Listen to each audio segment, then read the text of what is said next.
we're gonna do a quick video on crate training our dogs. We'll talk a little bit later with different staff and volunteers at local shelters about why they recommend crate training. But at the end of the day, the first time your dog meets a crate should not be when they're injured or have to be separated from you. Okay, so if you have a dog that's terrified to even come near the crate, I want you to think about the movie E.T., right? How did Elliot get E.T. in the house? He used Reese's Pieces. So I'm gonna have my dog over here, Gator. He's just gonna sit, I'm gonna have him stay. And my goal is to put the treat on the floor as close to the crate as he's willing to go on his own. And I'm gonna tell him, okay, go ahead and take it, right? Yes, and then he gets to move away. So he's not concerned that I'm gonna quickly close the door on him. Once my dog is comfortable moving towards the crate, stay, then I'm gonna start to put it into the door area. Okay, go ahead and take it, all right?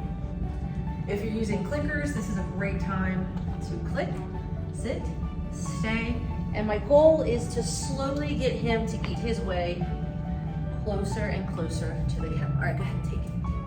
So here, good boy, okay?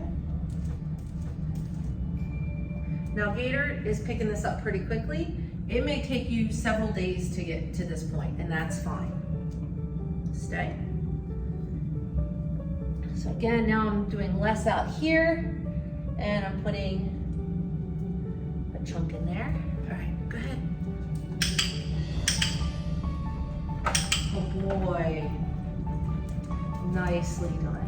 Okay. Now when he's coming out of the crate, I'm rewarding him, and that's gonna be really important for when we're actually getting him in and out of the crate. So sit, good, stay.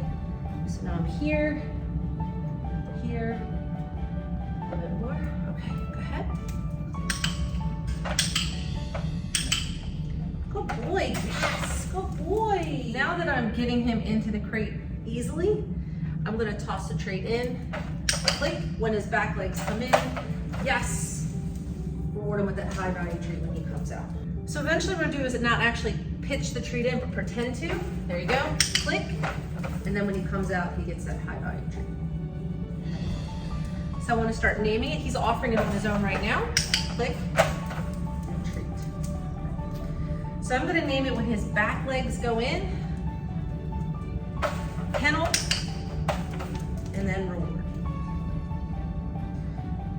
Now the kennel, the click or the yes is important because that's what's gonna tell him he can come out. So notice I haven't even touched the door. I'm not gonna mess with the door yet. I want him to learn to wait to come out of the kennel when I release him, not just for having run in. So I'm gonna have him go in, I'll pitch a treat in there. If he comes out, I'm not gonna click, he's not gonna get the high value treat, all right? So we're gonna do it again. Good. Excellent, yes, good job. So I'm gonna have him go in, kennel. So I don't really want to name it kennel or whatever you're calling it, get in the box, go to bed, until they realize they're supposed to be waiting for that click, okay?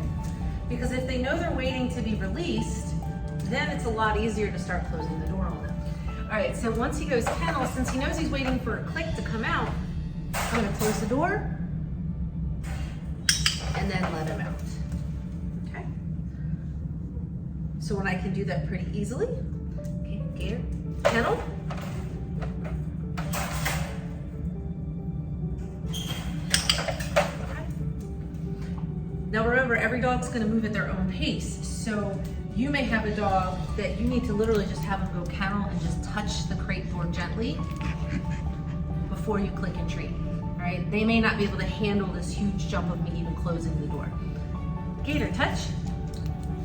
So if you have a dog that's a little more anxious, kennel, maybe you just touch this and then have them come out. All right, go kennel, and we can close it. My goal is to kind of work up to 2 minutes standing in front of them where they're calm. They're calm. Good boy. And when we can hit those 2 minutes pretty easily, Gator, can you go kennel? Then I might turn my back to them. Okay? And this is where having a mirror is really helpful because you can see in the mirror what the dog is doing. The smartphone, you can hold it this way so you can see what they're doing. But the idea is that they realize that the crate door won't open unless they're calm. Now this crate is pretty boring.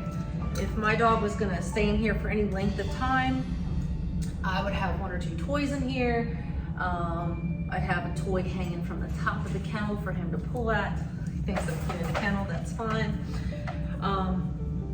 Always kind of know your dog, so don't just put them in a crate the first time and give them a bunch of toys and walk away. Really observe what they're doing with the toys before you leave them. And then also when we're crate training, we don't want to just crate them when we're leaving. We don't want them to associate it with that. So my dogs get crated when I'm unloading the dishwasher or if I'm running trash out to the car to take it to the dump. Don't just associate the crate with being left. Just sometimes have them kenneled so that it doesn't predict anything, because that's the problem a lot of times is people crate their dogs before they leave, they pick up their keys and now they're chasing the dog around the house trying to get him to go into the kennel. Whereas if I can literally just have him go kennel,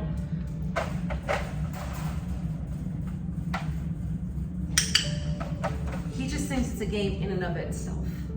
Okay. Oh boy, you did a good job. High five for crate training? Yeah.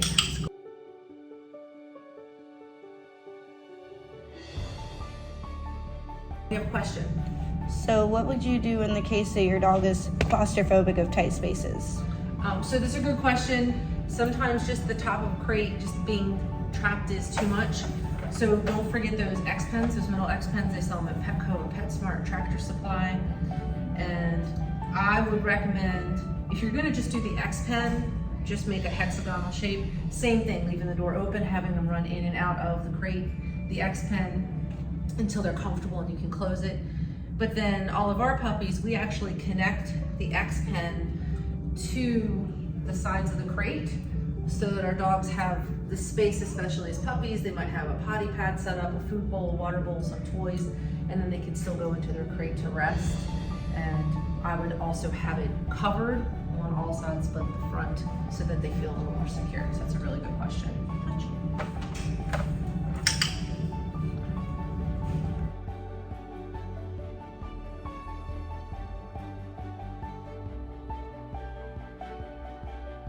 I'm Fantasia. I work at the Humane Society as the adoptions counselor.